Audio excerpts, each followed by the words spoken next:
خدا کا شکر ہے کہ ہم اور آپ فلسطین میں نہیں ہیں. اگر ہم اور آپ فلسطین میں ہوتے تو مسجد اقصی کو سونے کی پلیٹ میں رکھ کر یہودیوں کو پیش کر چکے ہوتے. ہم ضمیر فروش ہیں. ہم صرف انفرادی کیریئر کے کتے اور غلام ہیں.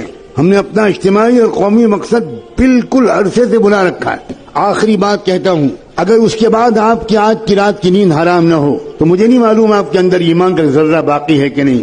صحیح حدیثوں سے معلوم ہوتا ہے کہ آخری زمانے میں پھر انصاف قائم ہوگا.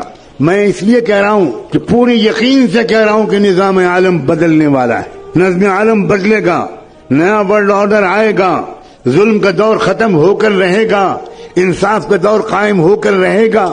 مگر یہ سن کر آپ سوچیں گے واہ واہ واہ واہ واہ واہ واہ، یہ آخری بات تو حضرت نے کہی بس یہ یاد رکھنے کی ہے، باقی تو اور لوگ یاد رکھیں گے. جب انصاف کا نظام قائم ہوگا تو ہمیں کیا فکر کرنے کی ضرورت ہے. اب سنیے آگے، امام مہدی کے جس جماعت کے ذریعے سے دنیا بھر میں ایک نیا ورلڈ آرڈر آئے گا، امام مہدی کے ساتھ صرف 12,000 مسلمانوں.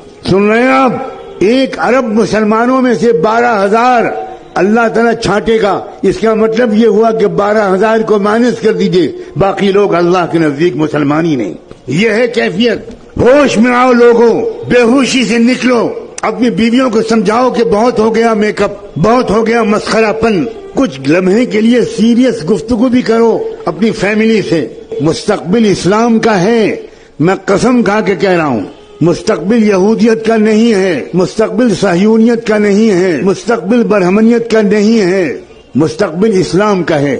لیکن میں مستقبل مسلمانوں کا ہے یہ نہیں کہہ رہا ہوں. بہت فرق ہے دونوں باتوں میں. مسلمانوں کا مستقبل اور اسلام کا مستقبل. بالکل ممکن ہے اور تاریخ میں پہلے ہو چکا ہے کہ اللہ ہم پرانے نسلی مسلمانوں کو ریجیکٹ کر کے نئی قوموں کو اسلام دے دے اور ان کے ذریعے سے اسلام کو غلبہ حاصل ہو جائے.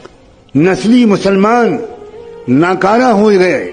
اللہ نے قرآن میں صاف کہا ہے وَإِن تَتَوَلَّوْا يَسْتَبْدِلْ قَوْمًا غَيْرَكُمْ ثُمَّ لَا يَكُونُوا أَمْثَالَكُمْ. اگر تم ناقدری کرو گے اسلام کی تو اللہ تمہیں بدل دے گا، تمہیں ریجیکٹ کر دے گا اور ایک نئی قوم لے آئے گا اور وہ تمہاری طرح نکمی نہیں ہوگی. اور ہم دیکھ رہے ہیں ایک طرف مسلمانوں کے مرتد ہونے کا سلسلہ چل رہا ہے. آپ کی لڑکیاں مرتد ہو رہی ہیں.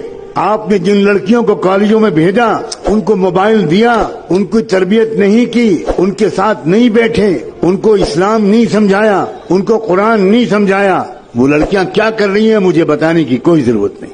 آپ اگر بے خبر ہے تو سوائے اس کے کہ آپ ماتم کریں ایک بار صبح اور ایک بار شام، اس کے سوا میں آپ کو کوئی مشورہ نہیں دے سکتا. اور ایک طرف کیا ہو رہا ہے، روزانہ کم سے کم 50 یا 100 غیر مسلم اسلام قبول کر رہے ہیں. مسلمان ریجیکٹ کیے گئے ہیں. اللہ تعالیٰ جاؤ تم جاؤ مندروں میں گھنٹہ بجاؤ اور آؤ تم آؤ. اس غزہ کے واقعے نے ایک عجیب طرح کی فتح دی ہے. وہاں تو جنگی فتح تو ہو ہی رہی ہے، وہ قوم پوری کے پوری شہید ہونے کے لیے تیار ہے. سلام بھیجتا ہوں میں ان نوجوانوں پر، کیسا ہے ان کا ایمان و یقین. اللہ کے رسول نے فرمایا تھا الایمان حین تقع الفتن بالشام. یاد رکھنا ایک زمانہ ایسا آئے گا کہ ساری دنیا کے اندر مسلمان بے راہ ہو جائیں گے، صرف فلسطین کے علاقے میں ایمان باقی رہے گا. یہ حضور کی صحیح حدیث ہے. آج ہم اپنی آنکھوں سے دیکھ رہے ہیں کیا ایمان ہے وہاں. دنیا میں لوگ روزانہ بڑے بڑے فاضل امریکن یورپین لوگ، سائنسداں، فلمی اداکار، میوزیشنز، اسپورٹس مین، لڑکیاں اور عورتیں، وہ صرف اس لیے اسلام لا رہی ہیں. وہ کہہ رہے ہیں کہ یا اللہ کس چیز سے یہ لوگ بنائے گئے ہیں.